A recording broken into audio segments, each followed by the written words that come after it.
Ayan, magandang tanghali Luzon, Visayas, Mindanao. Ito na naman si RL TV Vlog. Update ulit natin yung area ng ating magsaysay. Malinis naman dito guys. Oh. Nakuha na yung ating mga kahoy. Oh. Nailagay na natin sa sako. Ayan, maraming salamat po sa lahat ng mga naglinis. At sa ating mga volunteer. At sa ating mga MMDA. No? Maraming salamat po sa inyong lahat. Sa walang sawa nyong paglilinis dito sa area ng ating Manila Bay, Dolomite Beach.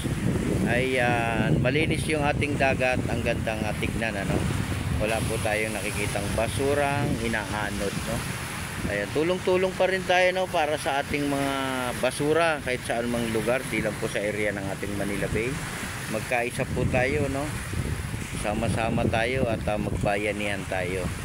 Lahat po ng lugar nililinisin natin para sa darating na malakas na ulan. Naka-ready na tayong lahat, ano. Susundutin natin yung ating mga kanal, o yung ating mga bara-bara diyan, susundutin natin, ano. At mag-iingat din tayo, no, para hindi naman tayo nadidisgrasya, di ba? At lagi po tayong mananalangin sa araw-araw po ng ating ginagawa. Ayan, sa ating mga nagtatrabaho ngayong morning, ngayong hapon, tanghali na, no? Ayan, ingat din kayo, no, sa mga naghahanap buhay. Kung talagang tuloy lang nating hanap buhay, talagang minsan mahina, minsan malakas, no? May araw din na malakas ang pagtitinda, di ba? Ituloy lang natin. Ayan, sa ating mga nandiyan sa dagat, ingat din kayo diyan, ano, lalo na po yung mga naglalayag diyan. Diba? Ayan ang tumatakbo kasi yan sa hangin, ano. Ayan, nakita nyo guys, napakalayo lang, ano? Hindi lang natin may zoom. Ayan, diba? Ayan, magandang tanghali po sa ating lahat. Ayan yung iba, oh, malapit sa may reclamation. Ayan sila, oh. Yung zoom ko hindi masyadong malapitan, ano. Malayo pa rin kahit sinusum ko na. Ayan, maraming salamat po sa lahat ng mga nag-volunteer sa ating Manila Bay, sa ating Dolomite. Ayan, naisako na naman, no, yung ating mga kahoy. Tuloy-tuloy lang natin, ano. Pag may basura, nandito rin tayo dapat, di ba? Babantayan din natin yung ating pasyalan. Minsan at may inaagos na basura, no.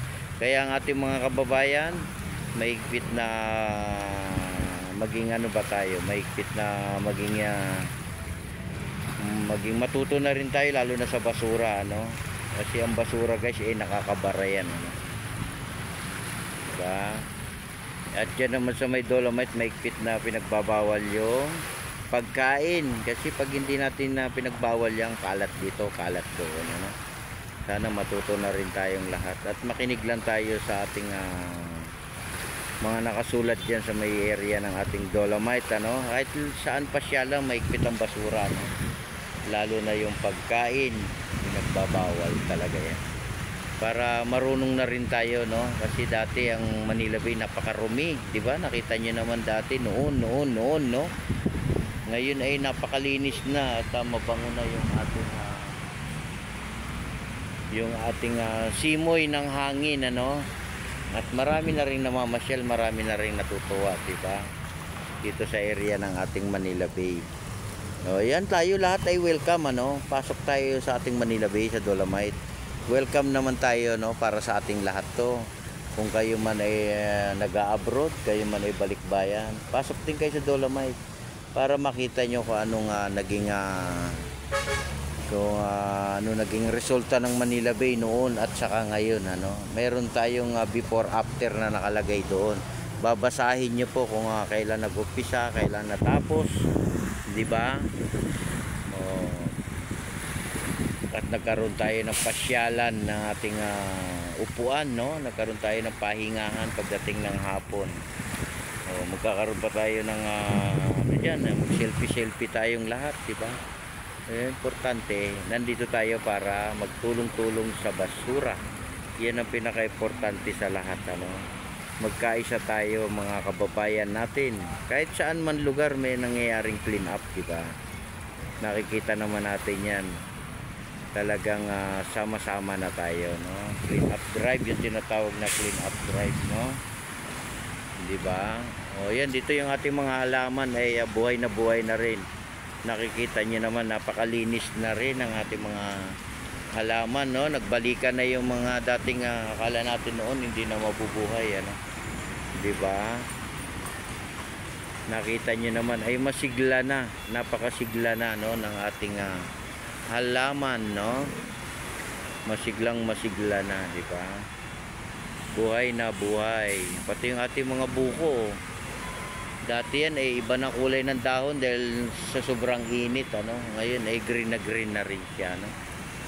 Bumabalik naman niya pagka talagang tag-ulan na, no? Nakakasipsip na sila ng tubig. Pag lalo na kung malakas yung ulan, no?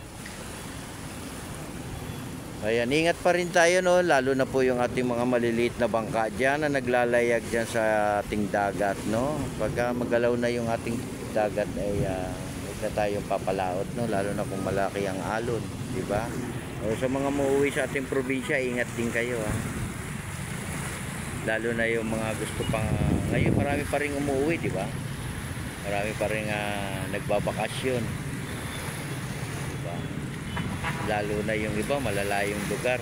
Ayan yung ating mga kababayan dyan sa abroad. Magandang tanghali dito. Magandang tanghali dyan sa abroad, sa inyo dyan, ating mga kapwa Pilipino dyan. Ayan, sana po healthy rin kayo at lagi lang tayo magpipray, no? Pagdadasal din namin kayo maging maganda rin ang inyong kalusugan dyan sa abroad, lalo na po sa probinsya, yung ating mga kababayan, no? Hindi ba? Kaya maraming salamat po sa lahat, no, sa ating mga kababayan. Maambon na naman, ano? Maambon. Ayun, may tumalon na isda, hindi ko na, ano, sayang, laki pa naman. Wala naman tayo nakikita ng alimasag, no? Wala. So, di ba? Ang ganda tignan pag malinis na dito, di ba, guys?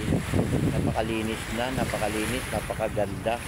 Oh, ayan, nakita niyo naman, malinis na ang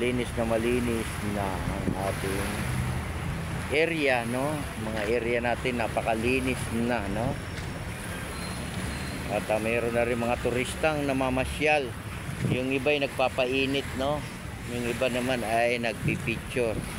Oh, lalo na yung ating mga senior, dalay natin sila bukas, ano? Ipasyal din natin sila.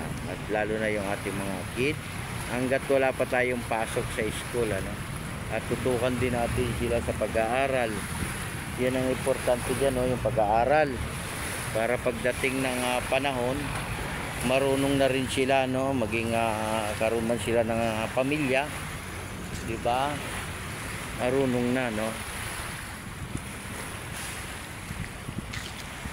Ayan, oh, malinis na, oh. Ay, umuulan na, oh. Ayan, umuulan na naman.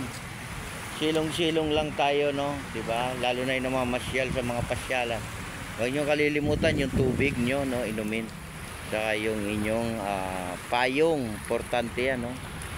O, sa lahat ng mga namamasyal sa pasyalan, silong muna kayo. Mambun na naman, no? Ay, may ibon pa, oh. Ibon. Sana. Ayan siya. Kulay puti, eh. Oh, no? Layo yun. Dumapo na. Ayun, kukuha na yan ang pagkain niya, no? Ayun, kakain na siya, kakain na, diba? Meron pang silang nahuhuling isda dyan, kinakagat lang nila, tinutuka, no? Ayan, diba?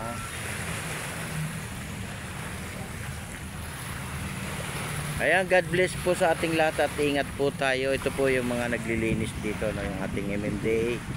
Ayan, sila po yung mga kumukuha ng basura.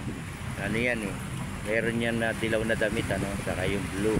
At yung ating mga Estero Ranger nandito rin sa ating Manila Bay, ano, naglilinis.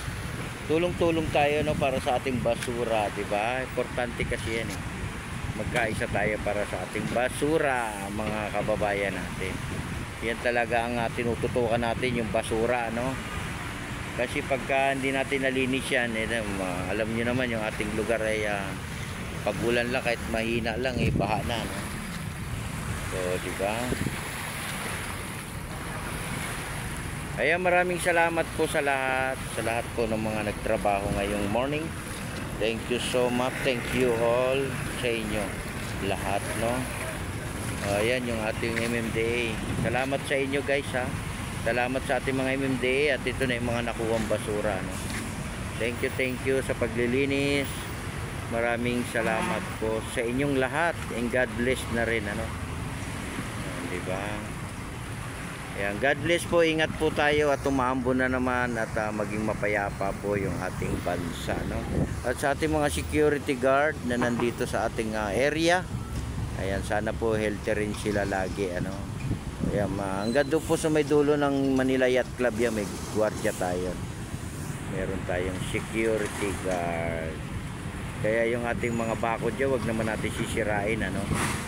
Pinagaganda nga natin yan, di ba? Huwag naman natin sisirain, lalo na yung ating halaman. Yung ating halaman, no?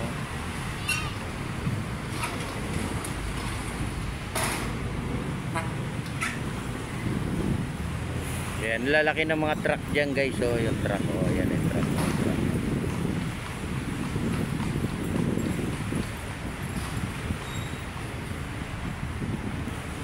Ayan, God bless po sa ating lahat. Ingat po tayo. Bye-bye.